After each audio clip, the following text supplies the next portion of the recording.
Thank you very much, Mr. Karu. Terima kasih banyak. Assalamualaikum warahmatullahi wabarakatuh. Salam sejahtera, selamat pagi pada para tetamu jemputan dan hadirin yang saya hormati sekalian. Terima kasih kerana dapat bersama di pagi hari ini untuk sama mendukung usaha murni The Chartered Institute of Logistics and Transport Malaysia, Cawangan Perak bersama dengan Universiti Tunku Abdul Rahman. Foremost, my utmost appreciation to Yang Berhormat Datuk Syahrul Zaman Yahya, Exco Industrial Investment and Development Corridor for the State of Perak, and Datuk Gan Tak Kong, Vice President Federation of Malaysian Manufacturers, for gracing our webinar session today. To the CILT Chair in the State, held by Yang Berbahagia Datuk Muhammad Muhyiddin Abdullah, who is also Chairman Perak Malaysia Commerce and Industrial Chamber, we thank you for a splendid effort in organizing this all-important forum in addressing critical socio-economic issues in the state. Of course, not forgetting our always happy moderator, technologist Dr. Muhammad Azam Din, for having so kindly consented to be the anchor for today's webinar. Right? Ladies and gentlemen, your presence today will motivate and spur further our efforts in getting our economy back to its good place. Your presence exemplify direct government as well as industry concern on the state of our economy and the critical need to prepare and to strategize our economic revival. To University Tunku Abdul Rahman, we thank you as our partner in ensuring that we not only produce excellent graduates that will one day helm the industry to greater heights, but at the same time of need, we together assist in providing the platform for a smoother, well-planned economic revival to take place. It is therefore an opportunity for awareness for the community to appreciate how important logistics role is in managing the current crisis. Collaboration with UTAR on many aspects of their education structure is the way forward, working together on setting the right mindset and current trends for the logistics industry in one area where UTAR can be the leading education institution of higher learnings that will produce graduates with the right frame of mind to serve the industry, especially in the present condition that has totally changed the way logistics is being managed throughout the world. A total transport master planner mindset will augur well for the country as we need graduates that is not stereotype, but the ability to see a bigger aerial view of the problem at hand. To our Perak section, thank you for continuing the trend set up by our National Council, who has now done 16 webinars to date.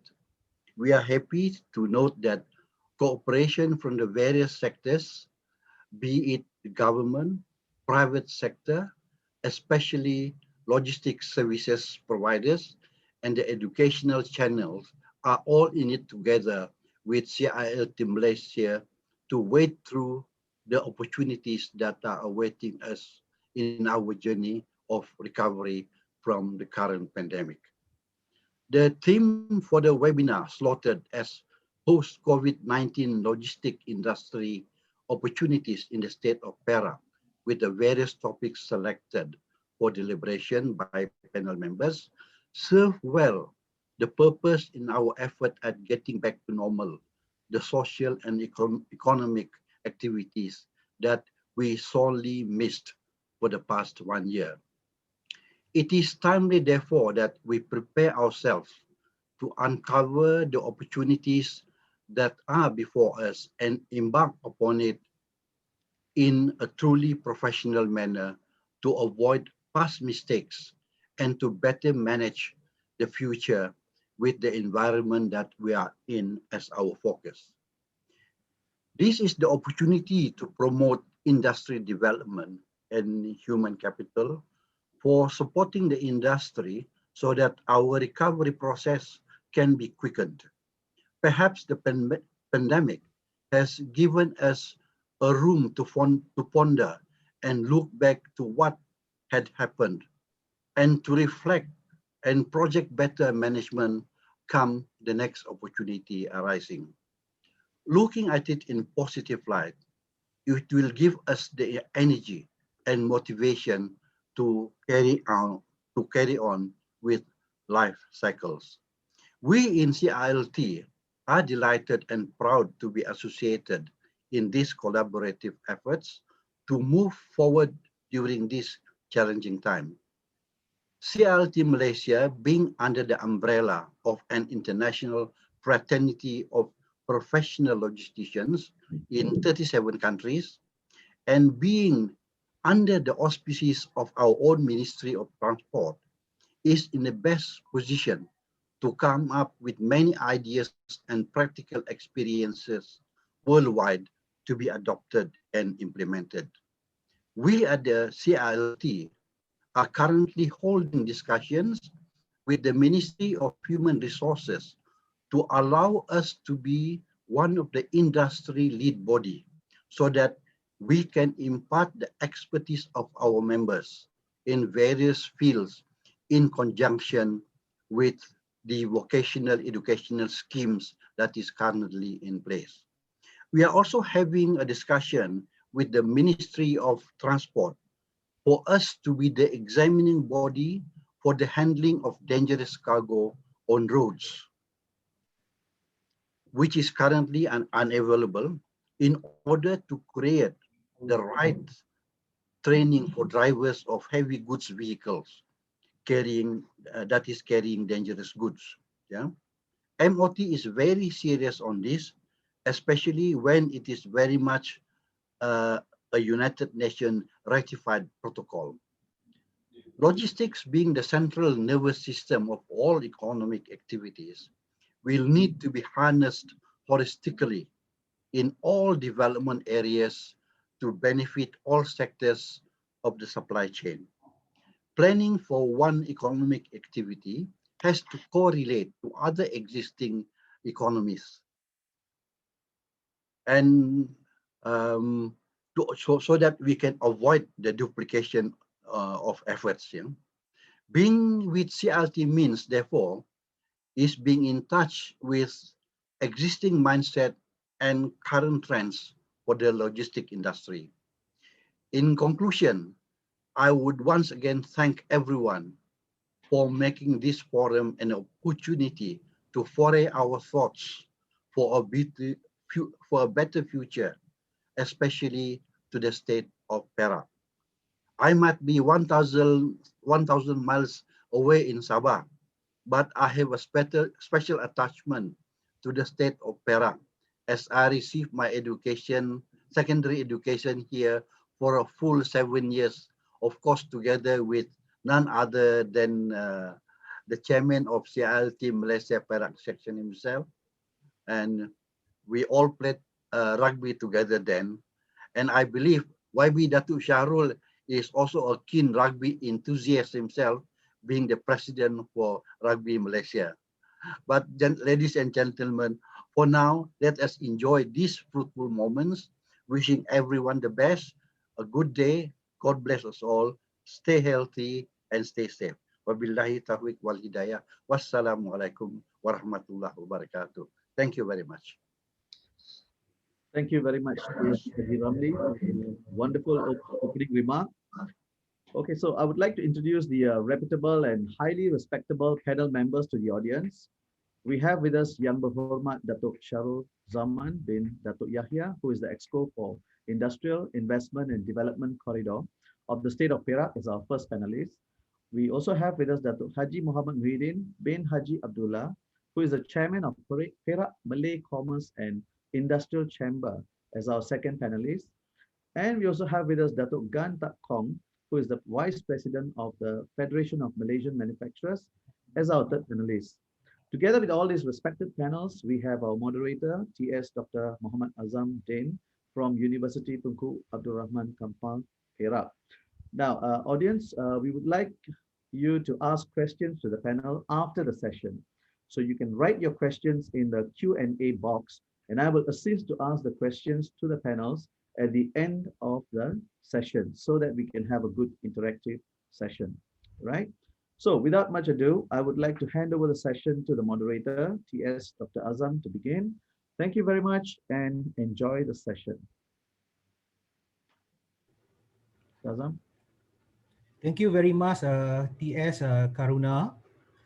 Okay, thank you very much to all the panels for give some of your time to be part of this webinar.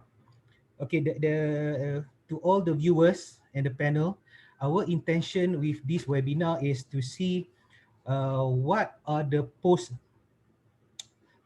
industry opportunities, the post-COVID-19 logistic industry opportunities for the state of Perak. The issues being brought here because we see that after the COVID-19, there will be a lot of changes. We expect will be a lot of changes.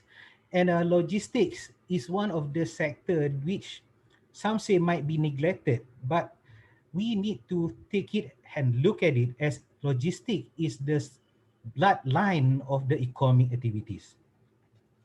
So this session will be much like interaction, question and answers and interviews between the panels. And we would like to get some opinion from the panels related to the future of the logistic industry in Perak. Okay, let's start with the first question. I'd like to ask Datuk Sharul regarding this. The investment, as Datuk Sharul now is the leaders for the investment in Perak. So Dato, what you seen during MCO? What happened to the investment in Perak during MCO? Thank you, Dr. Azam. But first and foremost, I would like to thank UTAR for inviting me. It's an honor to be on the same platform with all these distinguished panelists. Before I answer your question, that remark by our Mr. Chairman just now was very impressive. I didn't know Malay College boys can speak that well.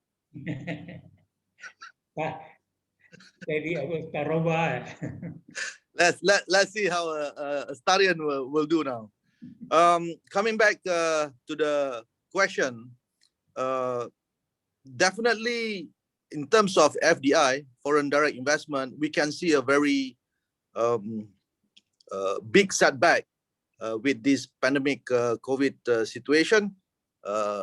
When the MCO struck in April last year or March last year, of course, the FDI really took a huge setback. But we re-strategize and refocus ourselves on expansion of all those existing manufacturing plants that's already here in the state, and of course domestic investment, DDI. We have to accept the fact while this pandemic is still ongoing and the MCO is still ongoing, FDI is going to be quite far-fetched. But nevertheless, under this new norm situation, we continue to engage with the prospect of FDI. We continue to engage with potential investors from various countries.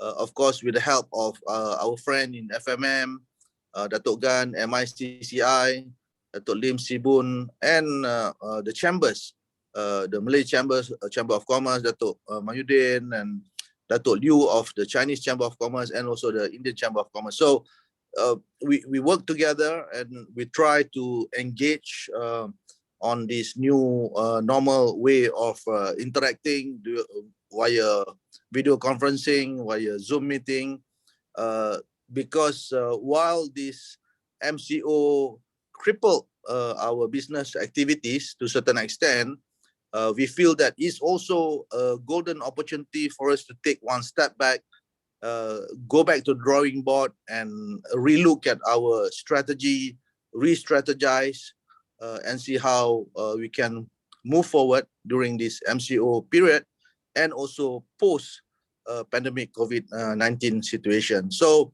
yes, we were very much impacted by MCO and also pandemic COVID-19 as far as FDI is concerned, but that didn't stop for the expansion plan. As you know, the glove manufacturing sectors, for example, are expanding by leaps and bounds because of the demand created by the medical industry, and therefore we see a lot of expansion when it comes to glove manufacturers.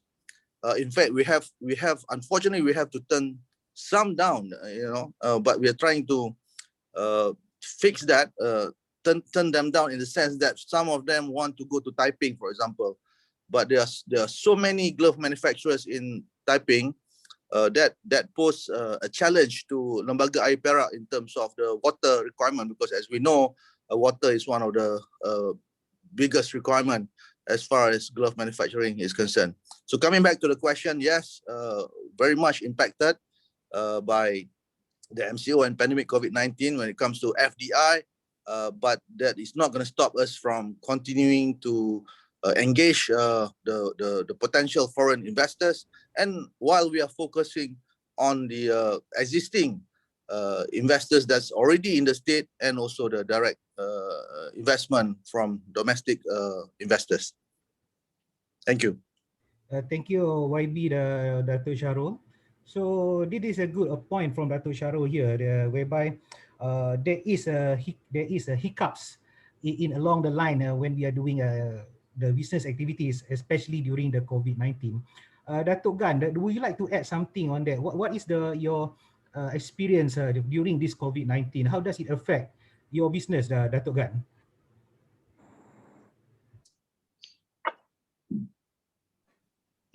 I think I have to look at it at two angles. I mean, basically under MCO 1 and under MCO 2.0. MCO 1.0 will be from March sometime to June, and MCO 2 will be probably the third quarter of 2020. Under FMM, I think we have been in collaboration with the MIER, and we have come up with a biannual survey whereby we were looking into the outlook for the second half of the calendar for 100 respondents so far. And according to the FMM MIER survey 2020, we find that 80% of the Perak respondents suffered the fall in revenue and profitability. And only about 6% reported higher sales, and the other 6% on higher profitability. And profitability probably will come from the club boys. Similar findings from the national level, that the majority also reported revenue down by 21 to 30%. This is one of the most challenging issues, probably during the MCO, where the economic activities were deemed non-essential, and you find that a lot of the operations for companies, they have to stop production with imports and exports all being affected. As for the cargo which has arrived in port, they could not even move out from the ports unless they had to be classified under essential goods by this committee. However, the Ministry of Transport, under the special cargo clearance, have already given export activities to continue. For instance, enforcement agencies have even stopped cargo from leaving the factory without UT's approval. I have to thank, in the first place, what Dr. Shahrul has done. He has truly been very supportive of the industries, and his leadership is dynamic. Each time when FMM companies have got problems, we refer to him. And anytime we will actually look into the situation. And even during the MCO period, the pandemic period, we still have meetings from time to time to iron out most of the problems. Now, probably under MCO2, I will look at it, the time during the third quarter of 2020, we did experience some, what we call it, lack of containers and the rising cost of logistics costs.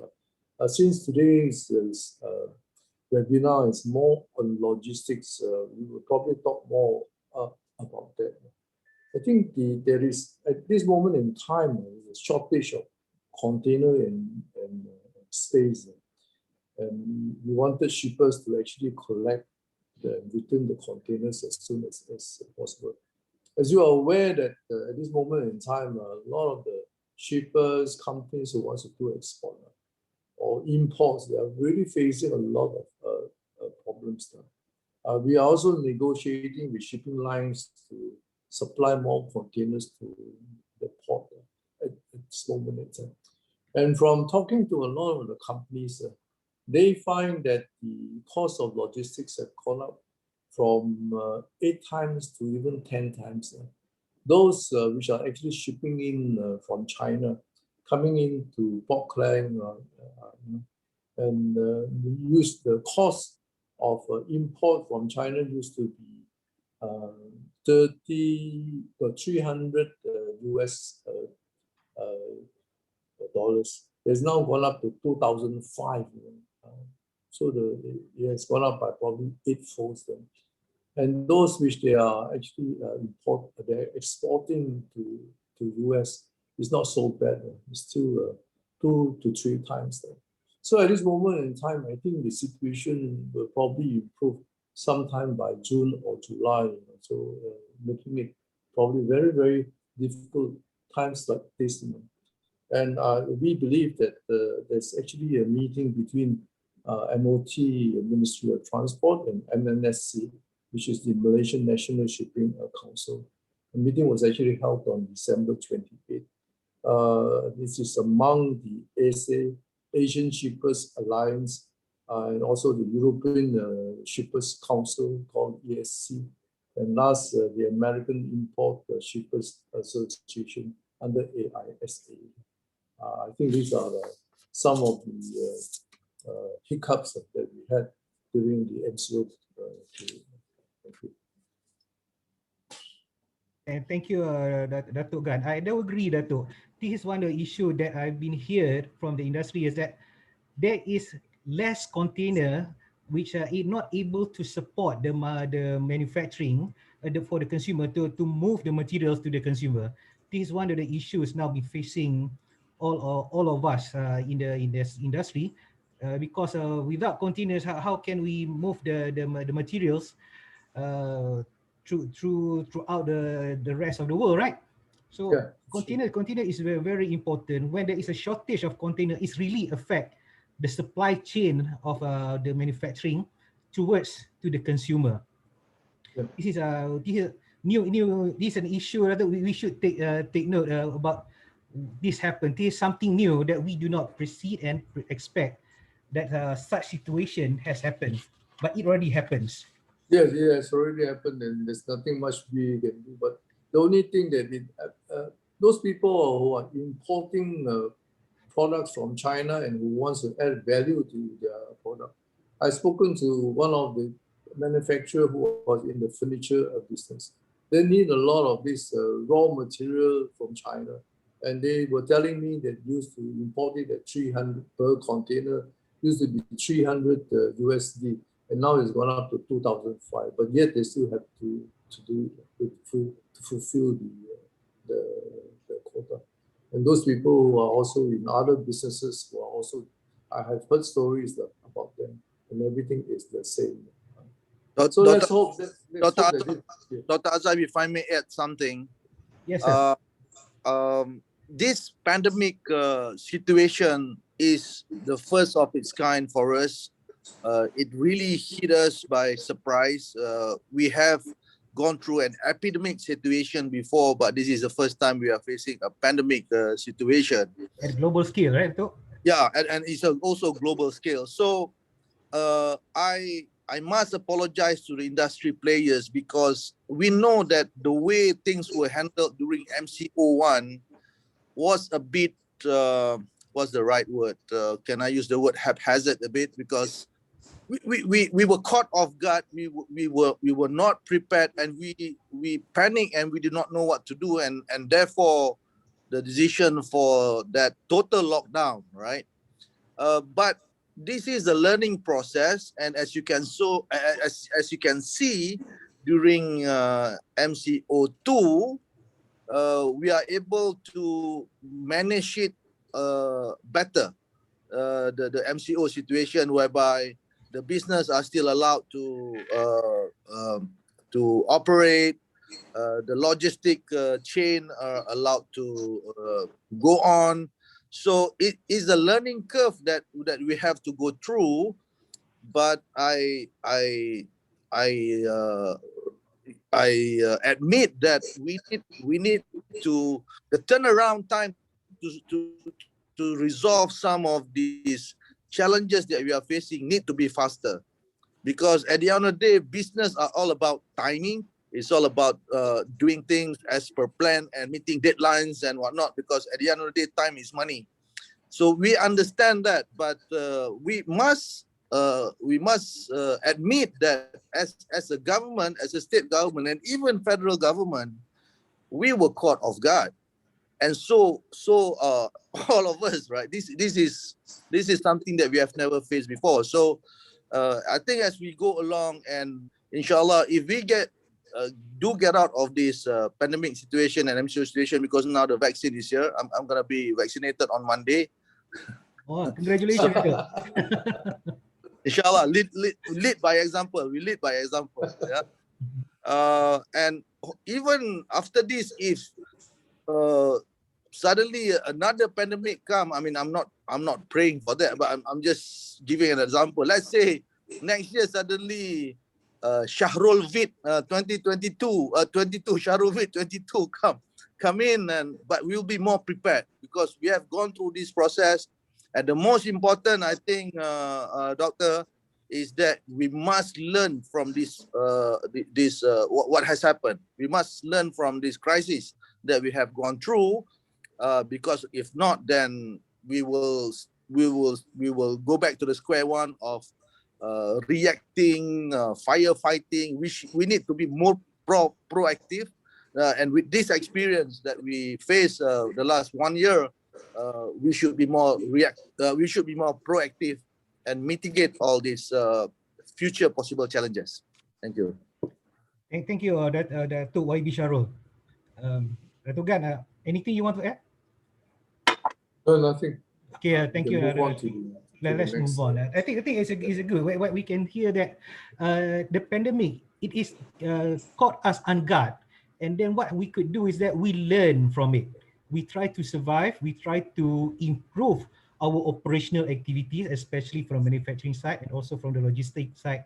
Because logistic is about improvement. We have to improve the delivery process, the movement of good process, and then this also now, I believe through the pandemic, we are implementing technologies as well in all our activities. So yeah, I would agree with.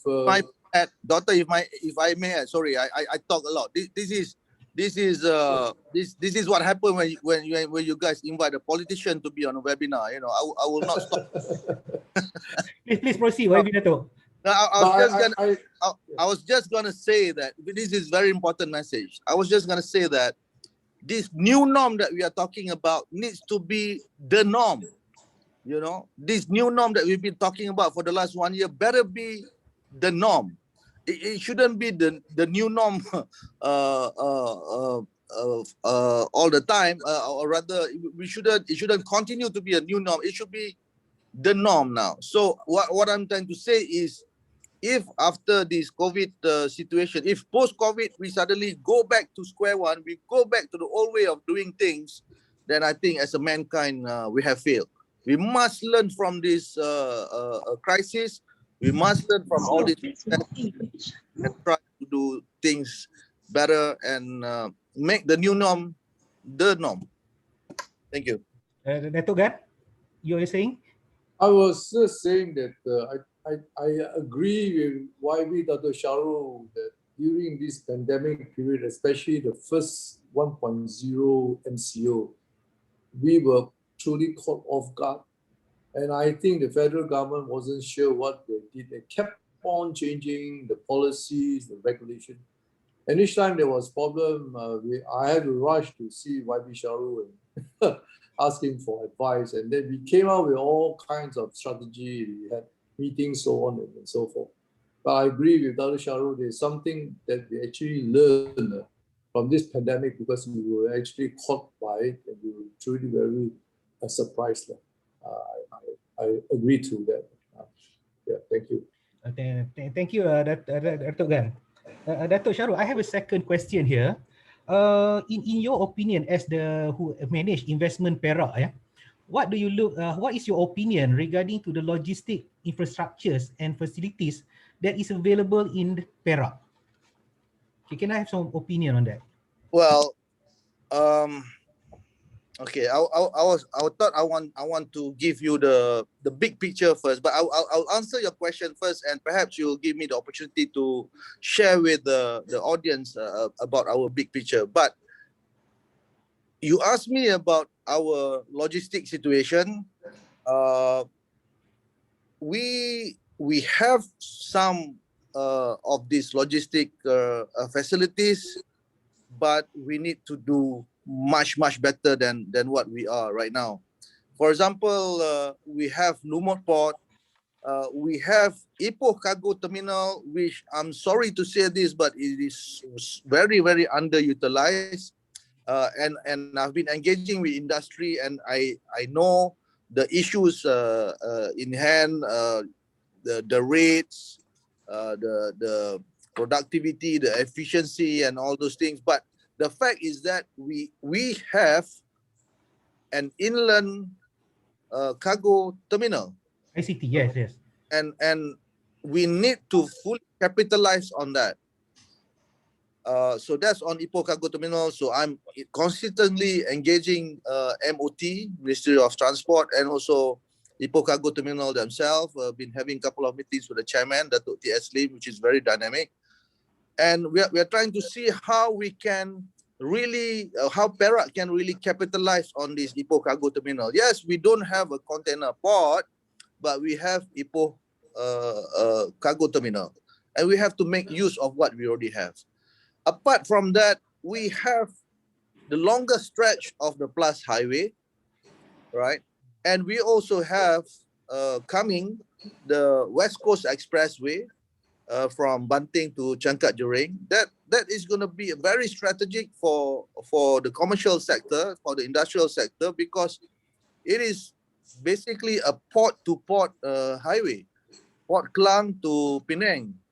And just to give you an illustration of how strategic this highway is going to be, right now from my constituency in Bagan Datuk going to KL, it will take us 3 hours. But with West Coast Expressway, it's going to cut the traveling time to half, to 1.5 hours. And imagine how close we are now to Port Klang and also the Penang port. And that goes, the same thing goes with all the other place in Perak.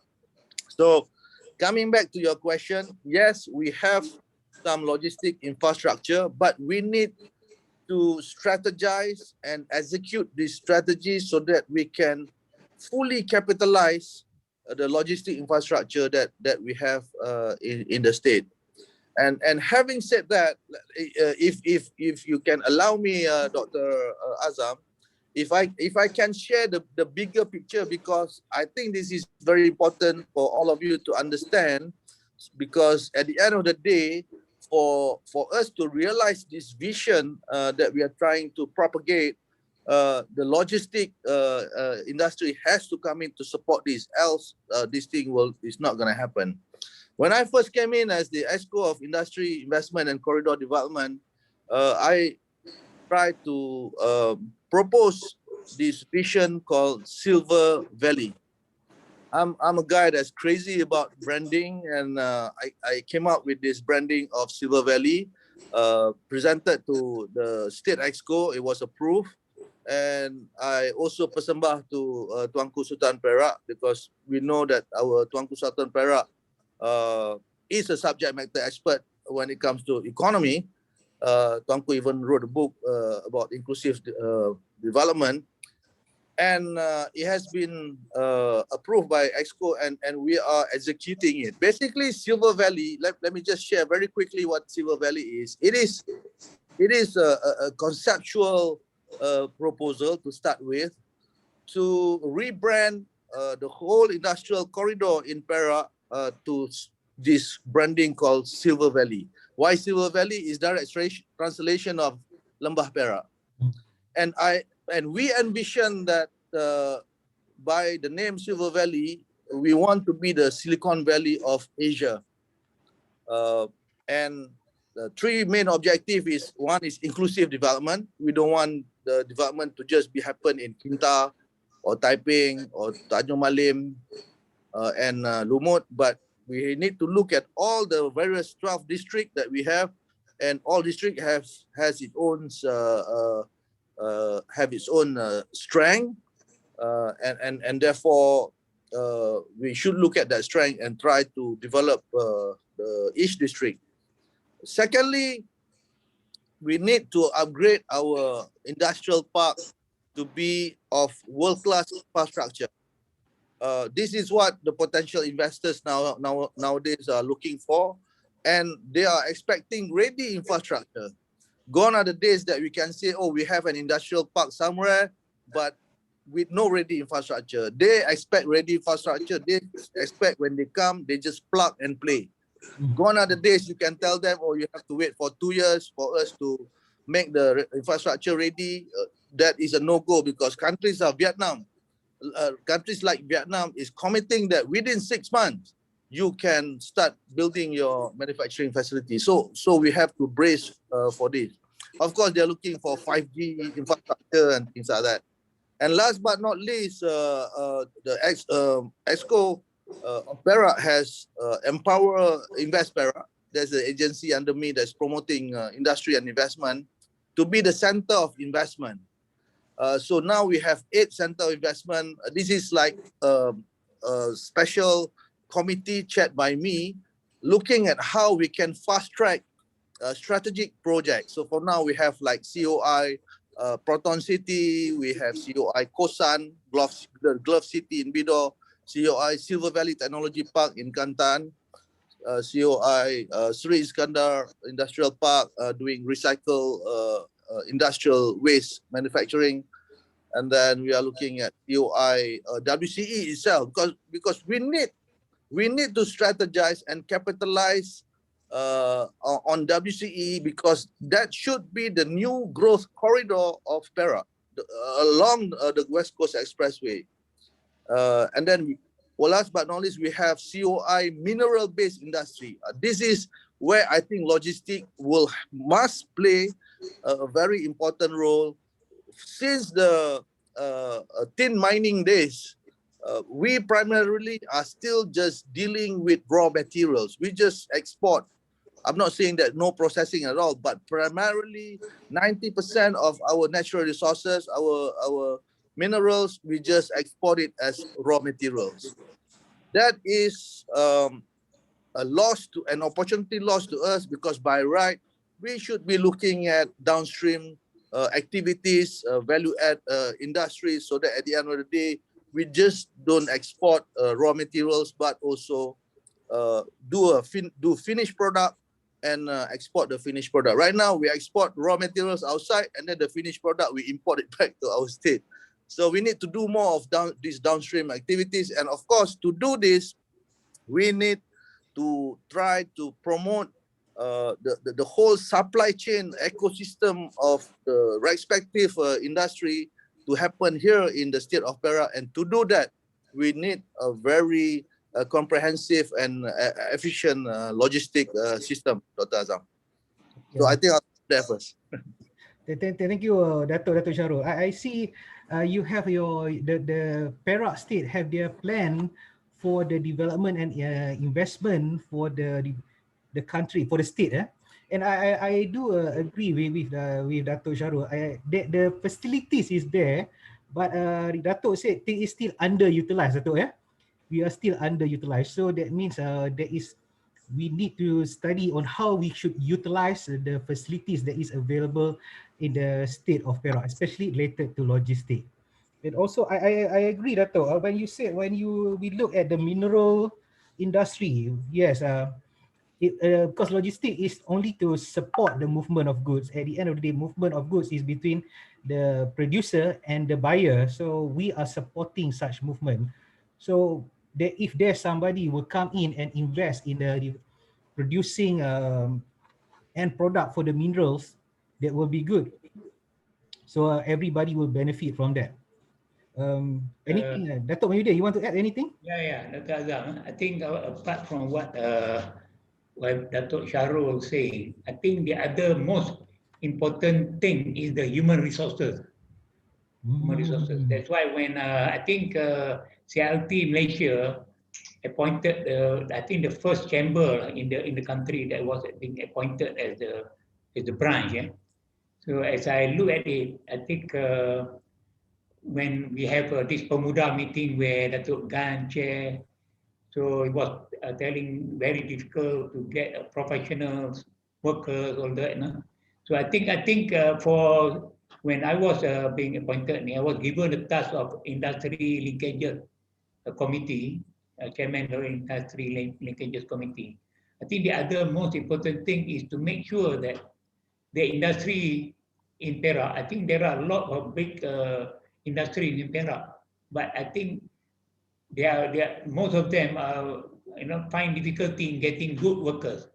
So I think CILT Malaysia, we have already trained. I think as far as education is concerned, we are very successful. I think we have trained about 27 throughout the country, universities, colleges, technical provider, and whatnot. So they have got a lot of things that we train on warehousing, transportation, on this supply chain, and all the other things that is related to logistics. So I would suggest. I think lately, in fact, I told the Menteri Besar also. I think Perak is a bit slow on this human resource development because Penang has been very active. I think that is the other one factor that is very important, so that we produce this professional worker to suit with the industry. So I would suggest the state set up and then the other thing is I think quite a lot of, during the pandemic, I think quite a lot of this on the halal industries, there on the food, agriculture, and then on the courier service and whatnot. So most of the courier services, I think there quite a lot of them open up in Perak, but they find difficulty in getting good premises or warehouse where they can place their company. Like what if we go to KLIA along the highway, we can see the HL, all the Skynet and whatnot. So I would suggest the other important thing is to build a lot of warehouses, and also on agro-based industries, we have got to have this distribution center, so that then it covers the 12 districts. So I think that is on the part of the especially the Malay chambers. I think they don't have I mean, we are all mostly SMEs, and we don't, I mean, own big hotels or what. So we are focusing on the allied industries and the SME. So I think what I'm trying to point out, I think we should focus on the human resource development. And then maybe I would suggest at the moment, from the university, if they come out, the internship is only for 3 months. Like in Germany, when I was in the port of Mara, the JMI, when they send students to Germany, they work in the company. So I think maybe, CILT got to, maybe adjust the thing, maybe 1 year with the company and 2 years, on theory. So the 1 year they can go online. So that I think we can, and then the industry can really know whether the employee is good or not. Because most of I would like also to tell the student of the university here, I think when you did any course or what in the universities, when you come out, you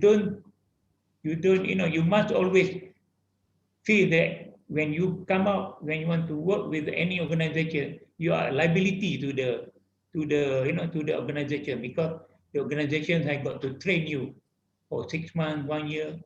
And I hope the students, when they come out, they don't demand. Most of the students that, sometimes I interviewed, the first thing they ask, how much am I paid? So I hope the industry and CILT can work closely so that on the logistics employer, which I think we can provide to the industry. Thank you. Yeah, thank you, Dr. Muhyiddin. Dato' Gan, do you have any problem find skilled or professional workers in Perak? Or can I have your point of view, Dato' Gan? Skilled workers, is it? Yes, sir. I think yes. The answer is definitely yes. According to the Department of Statistics, the Perak population stood at 2.5 million. And out of this, 63.6% of the active workforce, while the unemployment is about 3.4%. There is now definitely a shortage of skilled workers. Traditional hard skill like technician, electrician, welders, and the tooling and casting. This could be contributed to our education system, which is less inclined to skill training. But I must also say that I think recently the Prime Minister's departments have come up with the National TVET Council, which was informed recently. There is in fact a first meeting on February 11th this year. At this moment in time, we understand that under this National Council of TVET, there are 11 ministries who are actually looking into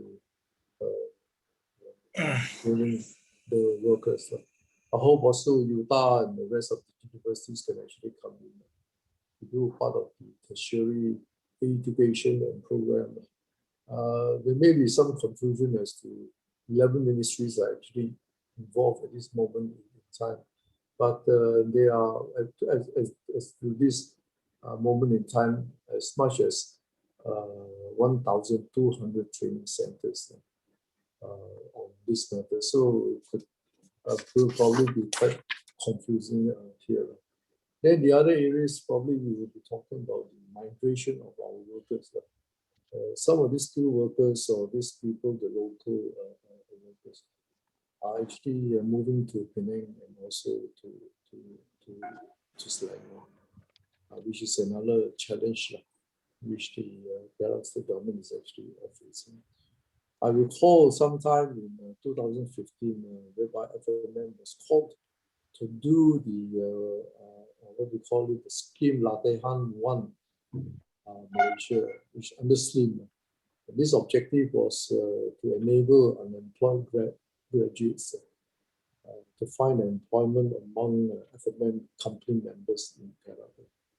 And the orientation program was conducted by FMM to absorb all these companies.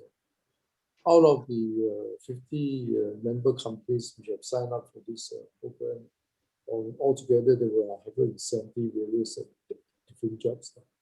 150 graduates actually sign up for this interview, but at the end of the day, only 36 graduates were suitable for the job.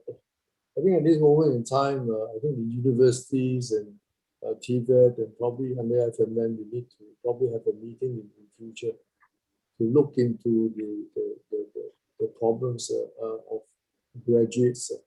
What employer wants at this moment in time is we want graduates in the engineering field, but the graduates are thinking the other way. The graduates are thinking more on academic fields related to management, IT, and public relations. So we also understand in UTAR, out of the 5 science labs that you have, we're only running 1. So there are actually less science stream students, so say. And it's really sad also sometimes some of the students will actually opt for what we call it, easy way out, to go for arts rather than science.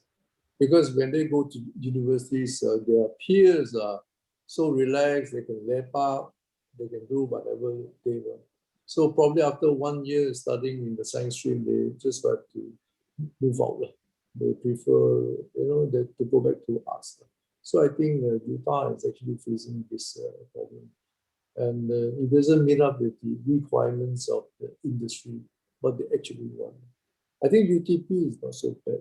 UTP is very science-based. So probably we need to work with UTP as well.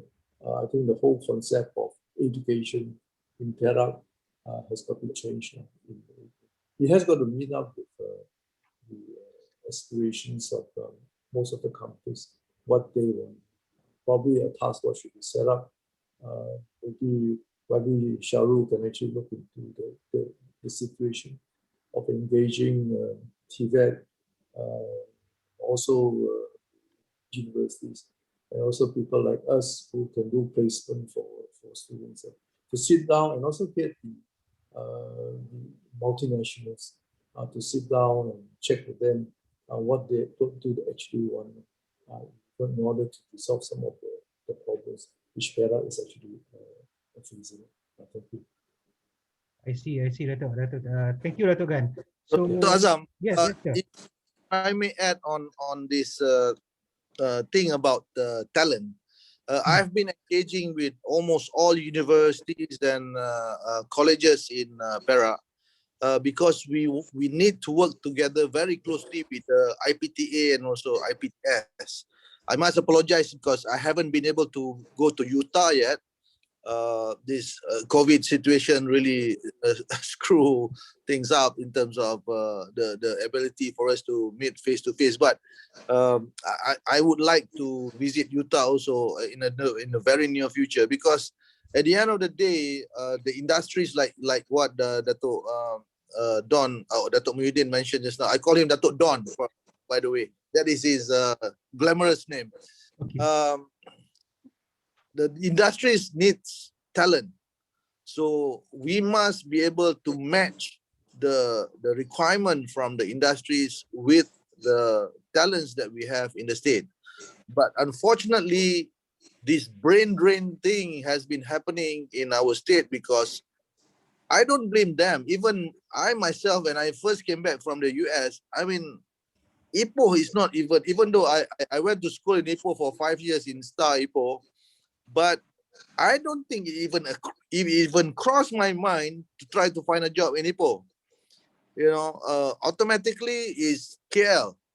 Everybody's thinking about KL because that's where all the multinational is. That's where all the big conglomerate and the big companies and things like that. So it's a chicken and egg situation. We can't blame the students for wanting to be in KL and Penang because they see that is more sexy, it's it's more glamorous to be in KL and Penang, for example. But this is where we need to strategize to package Perak or Ipoh, more specifically Kinta, daerah Kinta, It's all about packaging. If we go back to the 4 P's of marketing, you know, product, Place, price. packaging, product, packaging, price, and promotion. We need to go back to basic, you know, of these 4 P's of marketing. We need to package it properly. Yes, we don't have the kind of lifestyle that we have in KL, but you know, I give example myself. When I first came back to Perak in 2013 to be the State Exco of Youth and Sports, in the first couple of weeks, I was like totally lost. I was like, my God, it's so slow, you know, in Ipoh, you know, compared to KL. But after a while, whenever I have to go back to KL for meetings, I cannot stand KL anymore. You know, this traffic jam of 2 hours getting from one point to another is crazy. I cannot stand it anymore. I cannot.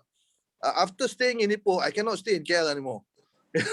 So we have to sell the strong point that we have, the quality of living in Ipoh, and the others. You know, one thing about Perak, Dr. Azam, we have it all. You name it.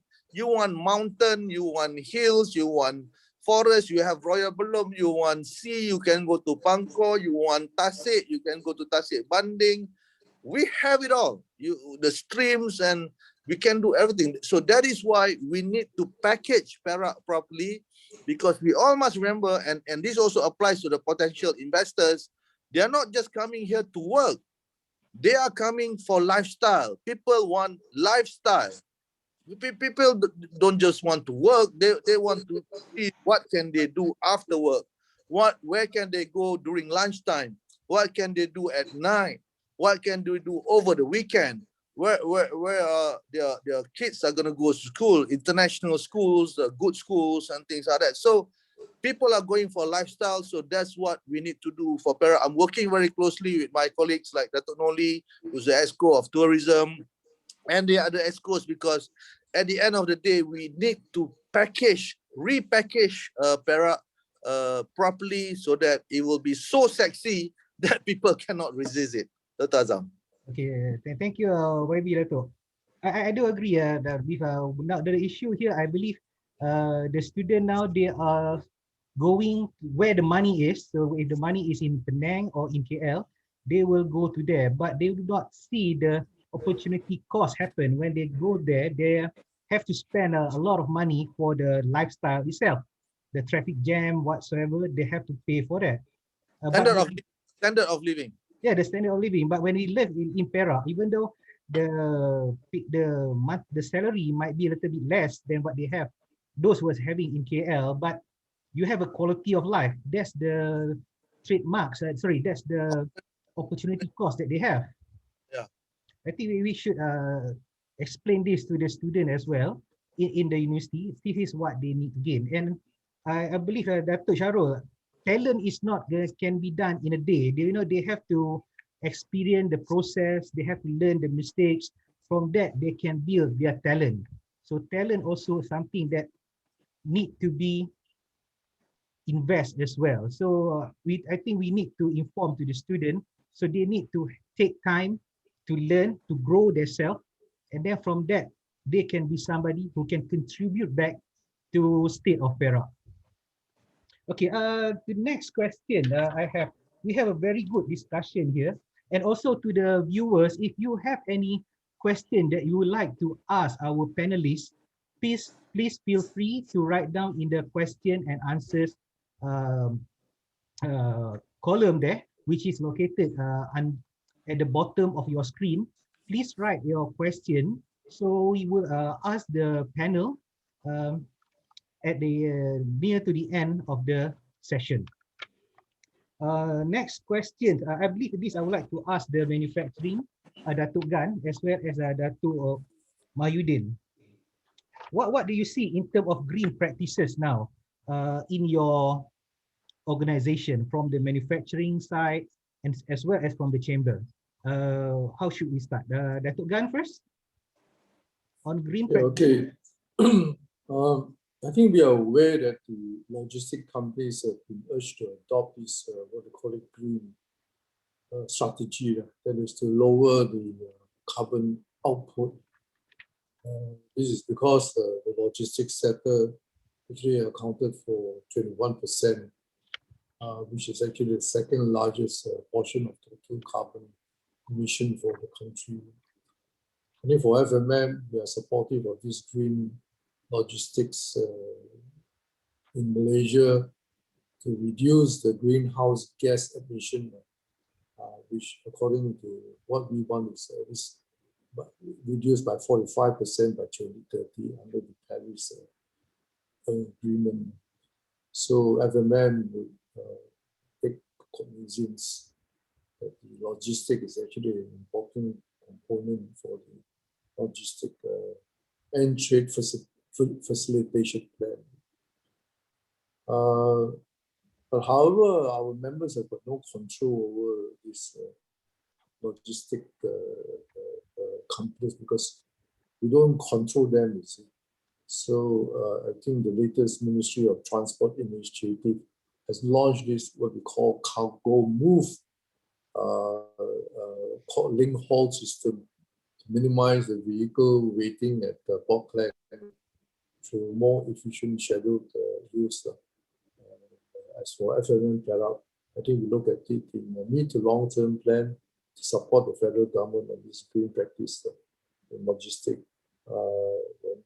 Probably there is a dedicated railway line from Ipoh to Lumut Port by the federal government.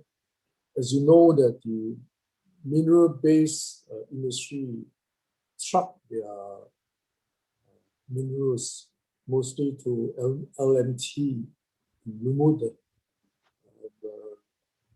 and there is actually a huge congestion for this passage from Ipoh to Lumut, whereby there are actually 34 traffic lights, so which actually cause this congestion. So we hope that probably the state government could look into building probably a highway. And we understand from JKR in 2011, they have actually come up with a costing of 184 million to construct this highway from Ipoh to Lumut. I think I remember also at one time, Perak State Government was asked to build this railway system from Ipoh all the way to LMT, which is actually good, but this would be too costly at the end of the day compared to constructing a highway from Ipoh to Lumut to avoid all the 34 traffic lights, which is actually causing these congestions and delay in the transport. And you take something like 2 to 2.5 hours from Ipoh to get to LMT in Lumut. I think that's all I have to say on this issue. Thank you. How about you, Datuk Mahyudin? As far as this Green logistics, how does Malay Chamber react? No, this actually this not only during this pandemic, but before the pandemic, so there was effort by quite a number of people to do green technology. But the problem in Malaysia is when you bring up the technology, nobody make decision. So I did with one of my partner. We brought the technology from Japan, engine maintenance technology, which saves, and then Japan they have already used for the last 40 years.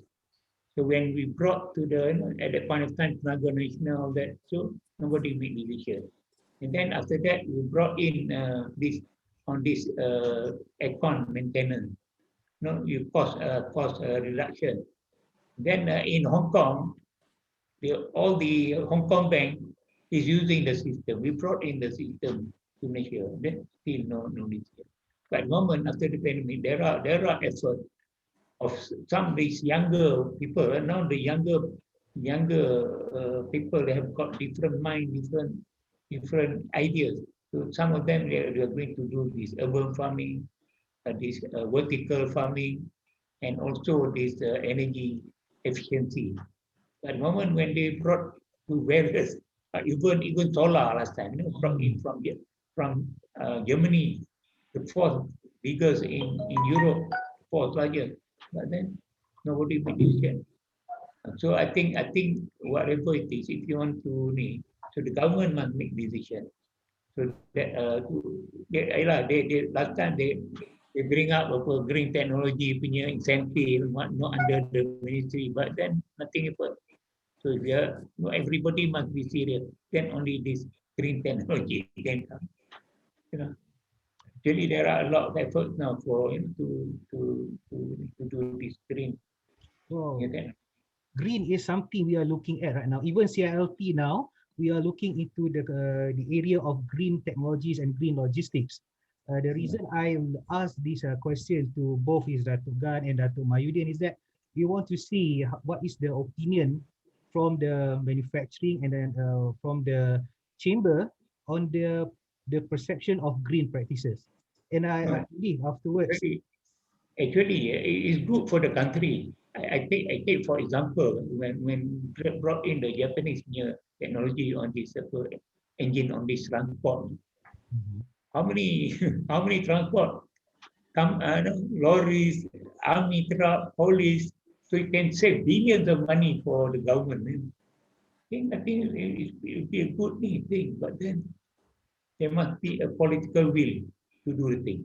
Then it can happen. That's my view lah.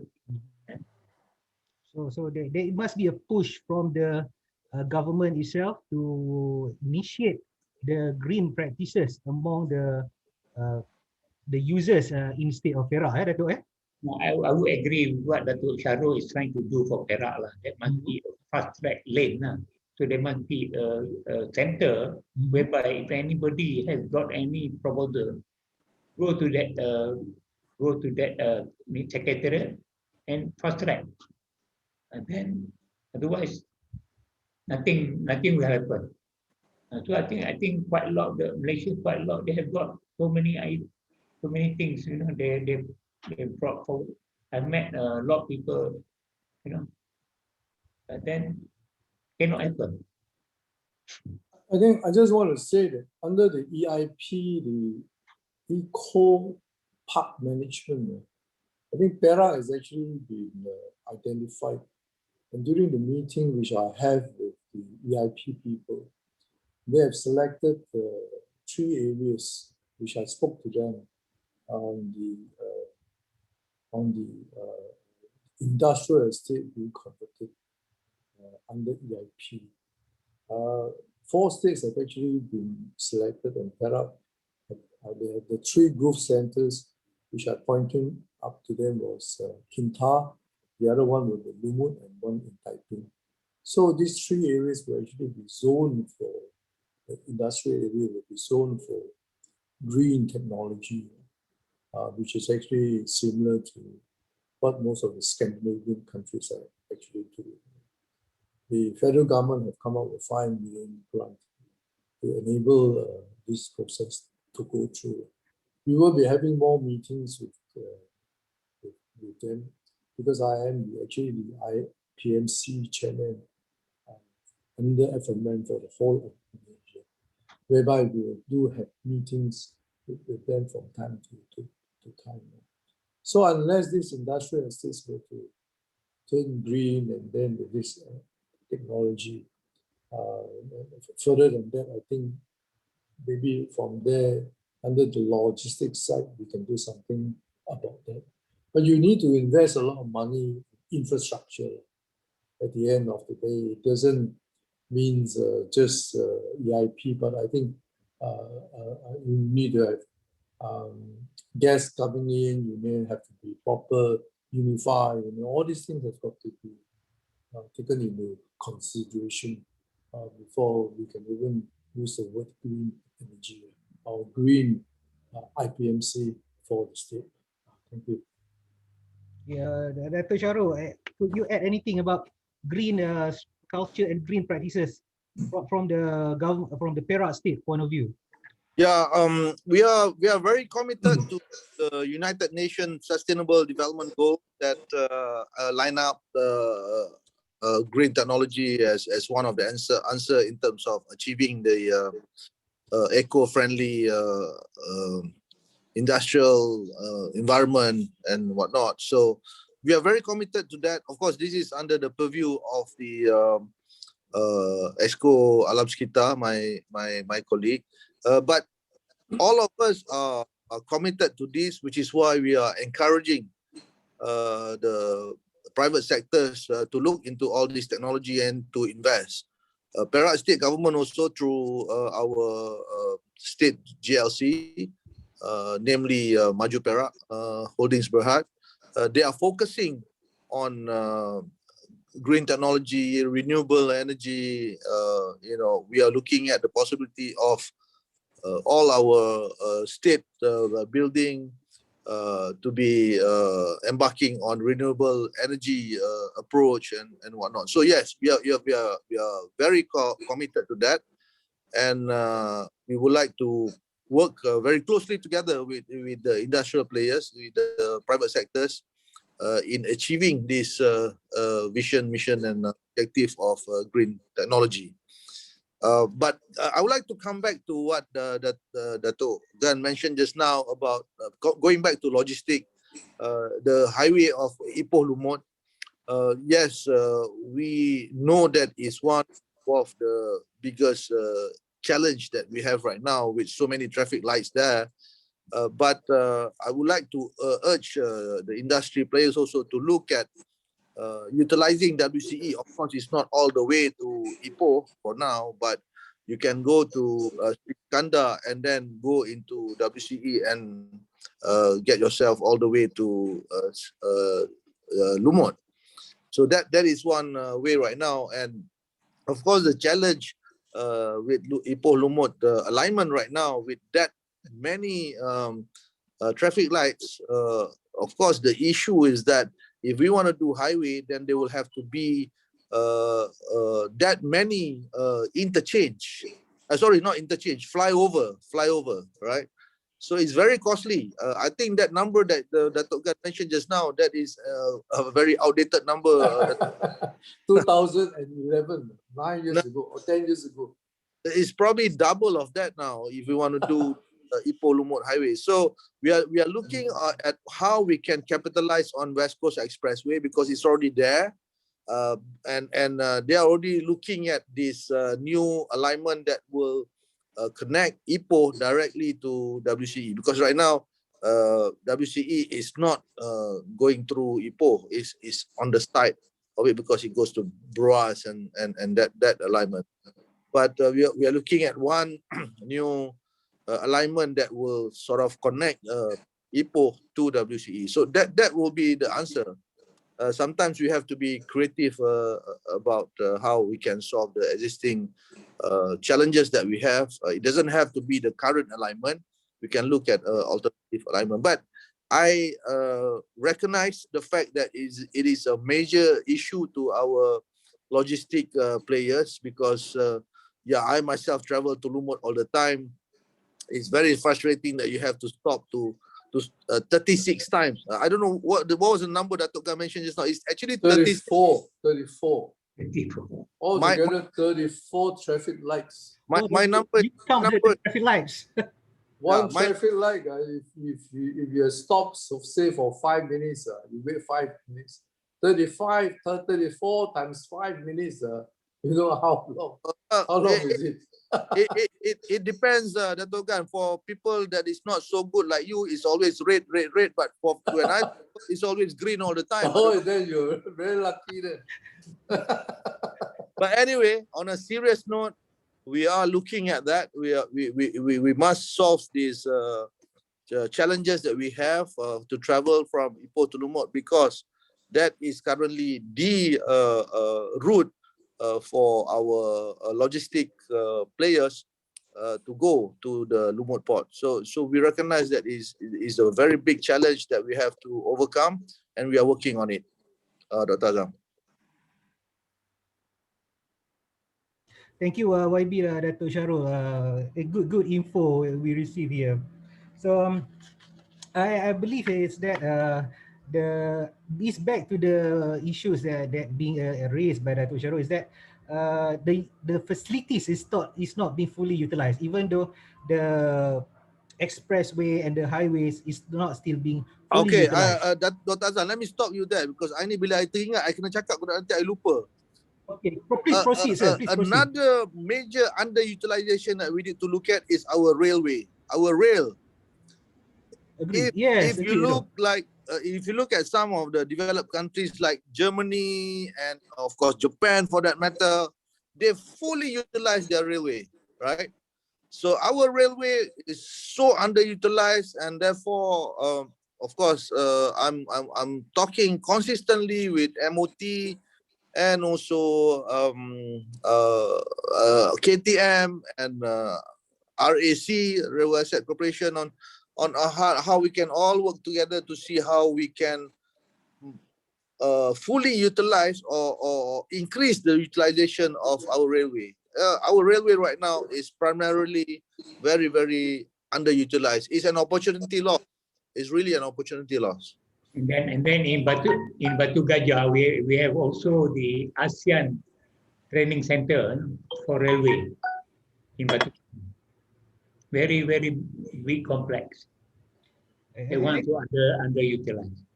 I agree with Dato' Shahrul. That's a good point for me, Dato' Shahrul here. The railway utilization, the train, because a freight train can deliver much more numbers of container compared to a haulier itself. One haulier is just either 120-footer or 40-footer containers, but a train can move a lot of numbers. So we reduce the carbon emission by utilizing a train rather than the hauliers. So this is something also we need to look at on how could we explore rail services which connected Ipoh to Port Klang through the ICT, Dato'. Dr. Azam, let me also share with all of you that as we speak, we are in the process of finalizing our plant perindustrian Perak. We call it P3. 2011 to 2020, it was called PIDAP, or Perak Industrial Development Action Plan. But for 21 to 30, 10-year plan, the new 10-year industrial plan for Perak, we're going to call it P3, Plan Perindustrian Perak, PPP, so we call it P3, macam H2O lah. Macam juga saya punya portfolio ni CI2CD. Actually, is Committee of Industry, Investment and Corridor Development, CIICD, tapi I buat CI2CD, macam H2O lah. That's why I say I'm crazy about branding. But coming back to apa yang saya cakap tadi tu, Plan Perindustrian Perak kita tengah finalize. We are targeting for it to be ready in June. I really need the help from all of you to provide input in terms of the logistic area.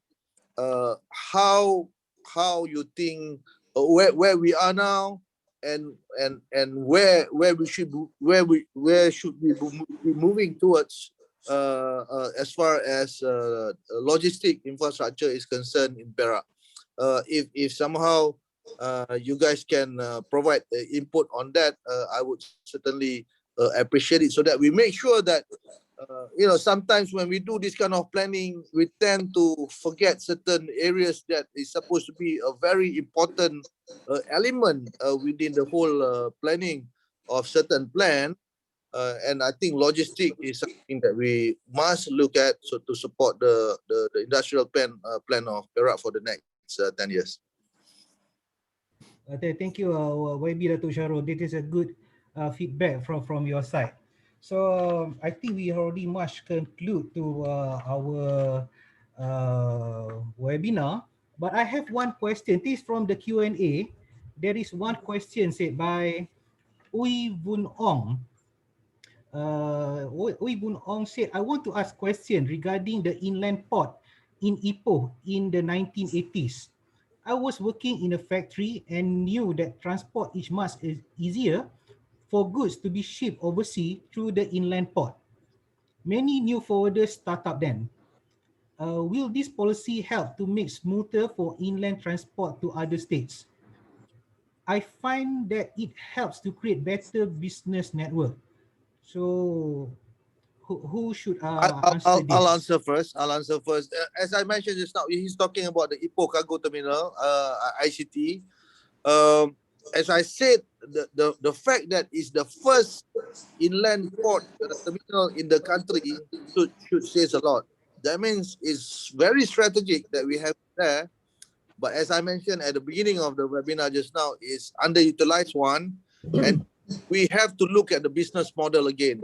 I've many times again and again engaged with the industry players, and they're saying we have to relook at the rate. Because the rate is supposed to be very attractive if you compare to the haulier and things like that. So we're relooking together with the management of Ipoh Cargo Terminal ICT. We are relooking at the business model on how to improve the offering of ICT to industrial players. But yes, you are right. It has been there for quite some time, but we need to relook at the business model so that the value proposition from this ICT to industrial players is something that they feel is something that is worth for them to look at and give them the ROI that they would require for them to make that decision to use it. So it's basically we have to relook at the business model, Dr. Azam, of ICT. Thank you, Dato' Syarul. Dato' Gan, would you like to add something on the ICT? Ipoh Cargo Terminal? I think FMM, with all our years association with the ICT, this is the only dry port throughout the whole country. I think we cannot do away with this dry port. It's important for Perak because this is the only port that we have. The problem probably facing ICT is there is cargo to go down to Port Klang, but there's no cargo coming back. And for those people who use ICT, probably the furniture people, the people who want to export probably rocks, so on and so forth, instead of having bulk cargo that goes all the way to LNT, they will use ICT. For those who demand faster kind of transport, they prefer TEUs like the lorries that go down to Port Klang. So I think this is actually, as what Dr. Syarul said, the model have got to change. And we have to look at it in a different way. Maybe we can actually fix some kind of a meeting with Dr. Syarul to look into how best we can resolve some of their problems so that we will make it is competitive in nature.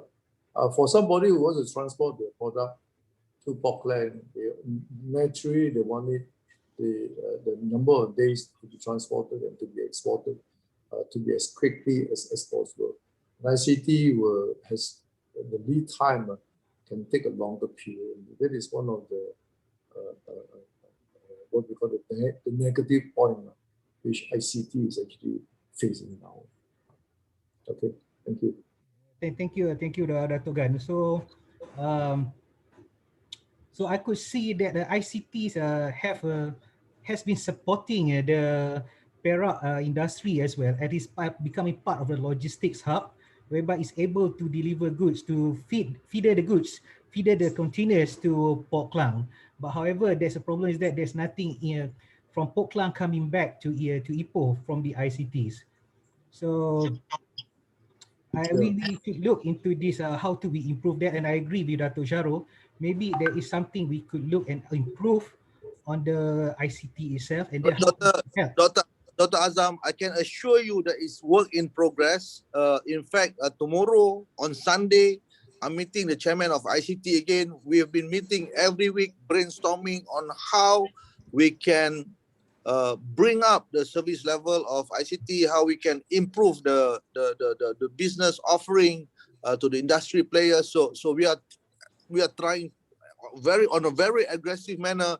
We are trying to do something about this ICT because it's a jewel of Perak. but somehow dah hilang dia punya sinar tu, dah hilang lama sangat.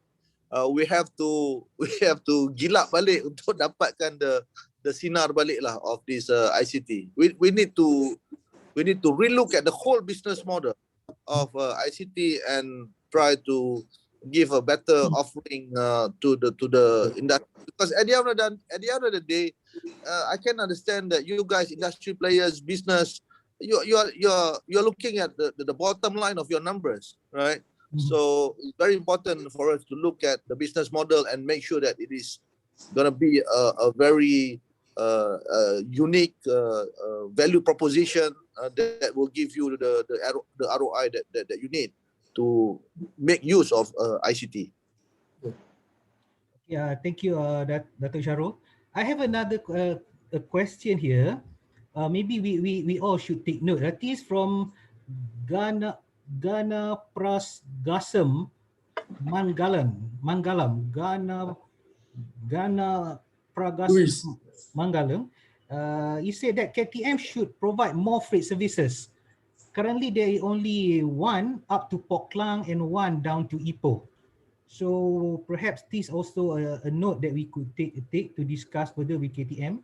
So to make sure KTM could provide frequency so that much more goods could be delivered from Ipoh to Port Klang. Yeah, this is what I was mentioning just now, Dr. Azam. If you guys can help me by compiling, I'm not talking about thick document, but like an executive summary kind of thing of all the pertinent points that we think we need to improve our logistic infrastructure in Perak, whether it's road or rail or air or sea or whatever, that will really help me, because I want to bring this to the consultant that's helping us to do this. And in fact, I think since we still have time, we are only in February, I think I would like them to also engage with your association so that they get input, first-hand input as far as logistic is concerned. Again, we have to make sure that the very important element of this industry, which is logistic, is really looked at, because the planning has to go hand in hand. If we have a world-class industrial park, but we don't have world-class in logistic network or infrastructure, then there's no good in having a world-class industrial park, because we can't get our goods to the places that it needs to go. So we have to look at all these things in totality, because at the end of the day, we are looking at the whole supply chain ecosystem of all this industry, Dr. Azam. I think Dato, what can be done, I think CILTM Malaysia maybe can work along with Perak State Government. Then the president of the international Nippon is from Perak, also from Gopeng. Okay. So he was formerly the CEO of KTM. So maybe we can get input from our council members. They are from various background. So I think maybe Panji Ramli can agree. Maybe we can tell Team Malaysia. Sure. We work with the state. Hello, Sharu. Just one question from me. We understand that the ICT is located in the center of Ipoh town. And we understand that there is also a possibility that ICT will be located somewhere under the Jemo High-Tech Park. And what are the chances of them doing it? Silver Valley Technology Park. Silver Valley. Because the congestions which it is creating for Ipoh town is actually quite bad. But if they are thinking of moving it away from the Ipoh city area, there will be less congestion. Which is also one good way that ICT can actually increase their business. Because most of the lorries wouldn't want to go into the town center area. It's in the pipeline, Dato' Gan. It's in the pipeline because I can share with you that we are planning to convert the whole railway station Ipoh area the whole stretch to be Ipoh Central, like what we have in KL Central. And therefore, of course, ICT cannot be there anymore. And there is a proposal to move them to Kantan, next to the Silver Valley Technology Park that is being developed by NCIT. Is right next to the railway line from Ipoh to Sungai Siput.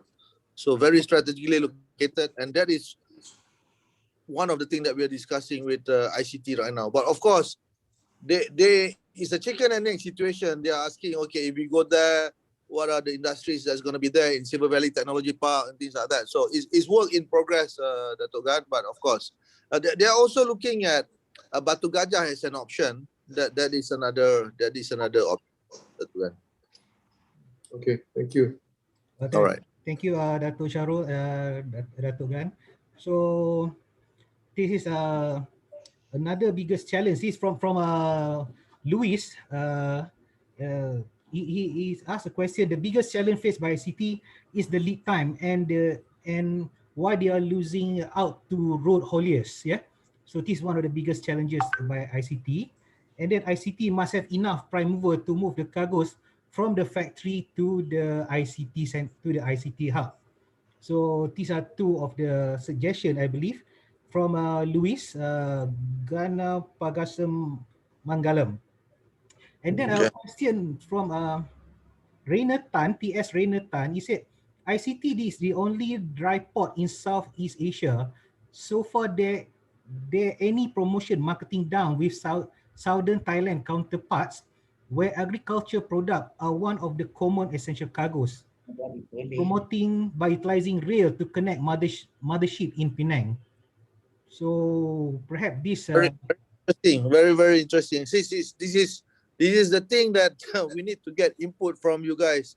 Dr. Azam, gone are the days that the government knows all. We need the input from the private sector, from the industry. So I'm hearing some very good proposition and input from our participants today. And I certainly would appreciate that if we can compile all this thing in a summarized executive summary document that can be forwarded to me, so that it can be an input to our plan perindustrian Perak or P3. Very good input, very very critical input that I would like for it to be documented, and we encapsulate it in the plan perindustrian Perak that we are doing right now. Okay, thank you, YB Dato'. So before I conclude, any last word from the panel? So to conclude what we have discussed so far, so let's start with YB Dato' Sharul. Any last comments or words Can I be the last? Can I be the last? Because if I'm the last, then I think Dato' Gan and Dato' Muhyiddin won't have the opportunity to talk. so okay. So let's start with Dato' Muhyiddin first. I think with Datuk Yawamat, Datuk Sharul, and Datuk Gan around, in Perak, I have faith that Perak will achieve what they want to do. I think, but we hope that all the parties support them. I think Datuk Sharul, being a young man, very aggressive, very hands-on, and Datuk Gan is a very knowledgeable man. I think you can see that whatever he brought out today with all the facts, with all the figures, and he has been in the FMM for a long time, so very polished and very experienced. I think let's move forward. I think want to see more things come up. So as far as the other things, I think the infra, we will be putting up proposal to Datuk Sharul, whatever, when we will submit to him whatever things that we feel that should be improved. Okay, thank you. Datuk Gan, any last word from you? Okay, I think that I just want to mention 2-3 things. One probably is our opportunity. Since today we are under logistic, I just want to mention something about these logistic opportunities.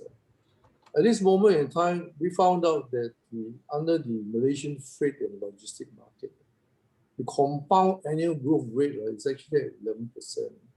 So which is actually huge. So as you know that the rise in e-commerce and many of the companies are actually capitalizing on this emergent trend. The country is expected to grow at probably 5 to 6%. With this pandemic, it will actually drive the growth in the logistic industry. Because as you know, the online business grow, logistic business will actually grow. So we are very positive about the future that the volume of freight will actually go up. And the speed up time for delivery will actually increase. And it will actually lower the cost of the delivery. According to LPI, which is the Logistic Performance Index, under the World Bank, Malaysia was actually highest in terms of LPI just after Singapore in 2016. But unfortunately, in 2018, Thailand and Vietnam has overtaken Malaysia.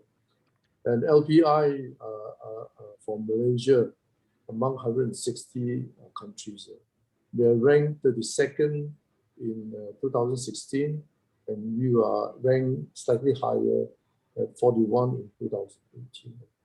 As I've mentioned, that e-commerce will actually grow, and which means our logistic business will actually grow.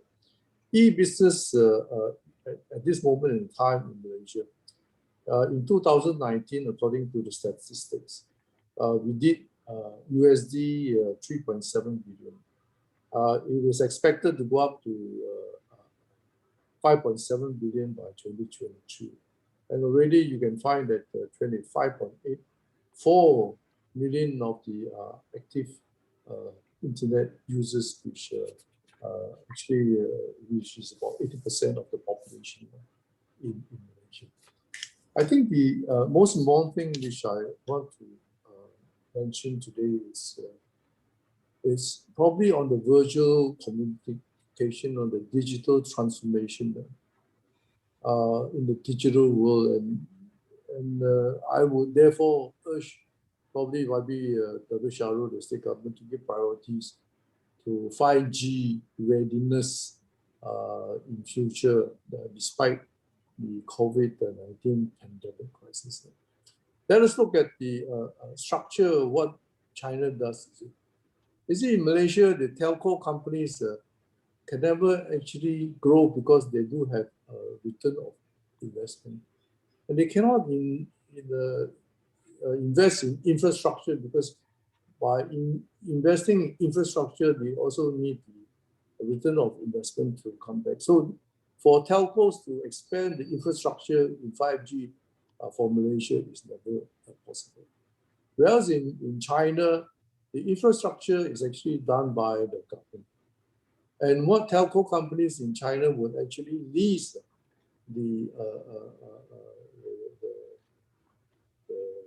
what do you call it, the business from the government. So they don't have to come up with so much money to invest in infrastructure, which is why now 5G companies can work in China.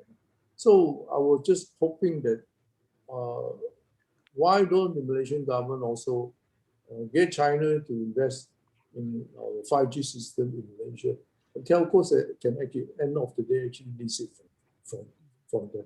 Because if we are talking about embarking on 5G and we do not have the money or the means to do it, so one way to actually do it is to get foreign help in order to work with 5G. I think the second thing which I'm looking at is, according to the NCCIM report and the meeting which I attended, they came out with a report that they are, at this moment in time, 140 industrial estates in Malaysia which have not been done. So it definitely has been neglected. And they also say that at least there are 10 industrial estates in Perak as well. So I think this is, they came out with why is it that, that the investors are not coming in, and the possibility of getting FDIs to come in. And also DDIs have actually come down by something like 50 to 60%. So I know that Dr. Shahrul is looking into FDIs and also into DDIs. And probably there are actually many negative feedbacks that why is it investments are actually may not be coming in because of certain reason. For that, probably we hope that the state government can look into what are the strengths and weaknesses for Perak State as well. And also for industrial estate, I think that in future we also need to cater for the SMEs, because most of the SMEs are not able to help themselves. And even this pandemic period, I think they are not doing so well. I think the state government could actually look into some of the areas whereby we can actually help them.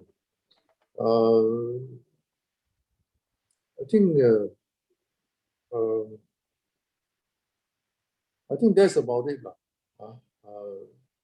Probably we need to sit down to talk more on many of these issues. Thank you. So I think I'll leave it to Dr. Shahrul to end his speech. So we give the best for the last. Maybe Dr. Shahrul, your comments, sir. Yeah. Sorry, Dr. Don nak cakap apa dulu? Before Datuk Shahrul, maybe kita bagi opportunity to the President to say something. Okay. Tuan Haji Ramli. Okay, thank you.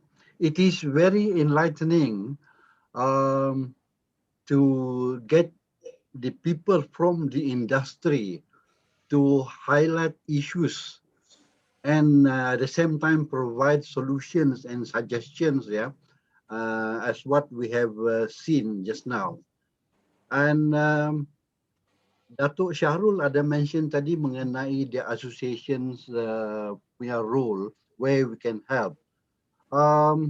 With Datuk Muhi, with Datuk Don, in the thick of things on both sides of the coin, as a player in the industry and also as chair to the association in Perak, I'm sure he can make use of our 3,000 strong members in Malaysia of varied expertise and a further 30,000 members globally that we can refer to for assistance in any form. So Perak Section, I'm sure, will be eager to help. And as far as the National Council is concerned, we are with you on this. So Perak Section is all yours to get Perak moving at full speed. Thank you. Dato' Shahrul. Okay, thank you. Again, I thank all of you for the opportunity for me to be on this platform. It's really an honor, but let me encapsulate what we've discussed today by mentioning this. I want to put Perak on the world industry map, but in order to do that, and hence that's why the Silver Valley vision is there now. But we cannot do it alone. I'm sure all of you probably know better than me that the whole of Malaysia actually is smaller than half of the province in China. Actually, we are very small. Malaysia is very small, which is why I've been propagating to MIDA, Dato' Azman, Cik Arham, CEO and Deputy CEO of MIDA, that they need to play the role to rationalize all of us, the different states in Malaysia, because by right, we shouldn't be competing with each other. We should be complementing. rather than competing with each other. The whole of Malaysia, Semenanjung, Sabah, Sarawak, the whole of Malaysia can be the total supply chain ecosystem of various industries. So that, I feel like there's no need for me to try to compete with Penang or Selangor, but rather I should complement them. You know, like Penang, for example, the E&E of Penang, I don't think I can compete with them because they've been doing it since the 70s. They're very mature in terms of their electric and electronic industry. But what we can do, and in fact, that is what we are doing right now in Parit Bunta, in Daerah Kerat, the northern of Perak, a lot of facilities there, a lot of manufacturing plants there are doing components for the Penang E&E industry. So that's how all of us should be working. But again, if we're going to be the whole supply chain ecosystem as a country, the logistic part has to come in play, because again, we can have the best world-class industrial park in the world, but if these goods doesn't move from point A to point B, then the whole supply chain will not work. So that is my conclusion. We need to work together to compete with the Vietnam of the world, with Cambodia of the world. They are very, very aggressive nowadays as an up and coming industrial country. We have to capitalize on this trade war between US and China. A lot of Chinese companies, even Japanese companies, want to come here because of that trade war. So we need to capitalize. But to capitalize, we have to be ready. We can't compete with other countries if we still try to operate the conventional way that we have been operating before this. Recently, a couple of months back, we lost a 1.2 billion investment opportunity in Perak simply because our infrastructure can only be ready in 2 years' time, and Vietnam is saying within 6 months the infrastructure can be ready for the company to start the construction of their manufacturing plant. So, you know, we can't afford the old way of doing things. You know, 2 years is not acceptable to potential investors. They, again, as I mentioned just now, they are looking for ready infrastructure. They are looking for plug and play. So gone are the days yang kita kata, oh ada, but okay, you have to kena tunggu 2 tahun lah, nak convert lah, kebenaran merancang lah, itulah inilah. They can't wait. Time is money, and therefore we have to change. We have to transform the way we do things. Of course, we are talking to the federal government, and federal government also realize these challenges that we are facing. If we want to compete with the world, we need a faster turnaround time in terms of doing things with all these investors. Okay, thank you, Dato' Sharul. So we could see that from this webinar, they have a good discussion whereby there is still hurdles in the logistic services and the logistics facilities that we have in Perak. So we hear from this webinar is that the logistic facility in Perak is still underutilized, and then we should look forward on how we could improve such facilities that should benefit the industries as well as the people in the state of Perak. At the same time, from this in a webinar, we could see that green practices, green logistics is one of the issues that we should look forward for it, and we should embrace the green practices in the future. And after the COVID-19, the post-pandemic, we will see that there will be a new norms whereby we should invest in the human capital as well as the technologies. Even now in the university, the students are having online classes, and I believe when they start to come to work, they will be able to utilize these facilities such as Microsoft Teams, Skype, Zoom, and all the video conferencing to share data and then to talk at each other whatsoever, even though one in Malaysia, another one in China or Indonesia whatsoever. With the online facilities such as Zoom and Microsoft Teams, they were able to do that. So before I end, I would like to take these opportunities to promote one of our logistic program in the Faculty of Science UTAR. So you could see that in UTAR, we have a Bachelor of Science, Logistics and International Shipping, whereby the program is to develop and to provide logistic knowledge to all the potential candidates who want to learn about logistics and international shipping. The program is currently offered at Faculty of Science, which is located at Kampa campus. So this would be a good opportunity for the rest who are interested to be involved in logistics to take up the programs, the Bachelor of Science, Logistics, International Shipping at UTAR. And another information is that the program of Bachelor of Science, Honours, Logistics, and International Shipping is accredited by the Chartered Institute Logistics and Transport in Malaysia, and it is recognized worldwide. So I just take these opportunities to promote the programs in UTAR. Okay. Dr. Azam, Yes. I think maybe we can discuss further also on this. Those interested in doing CILT, because I did my Dr. Wamani did go to meet the industry players, and there are quite a lot of industry players who like to do chartered CILT. So I think maybe I will discuss with the president and also with UTAR how can we go about with it to make sure that they can do that course. So I think it's very important. There are a lot of diploma holders, degree holders who can add in to their degree. They got chartered, like Navy. They've got about every year 20 students every year. Navy who got chartered CILT.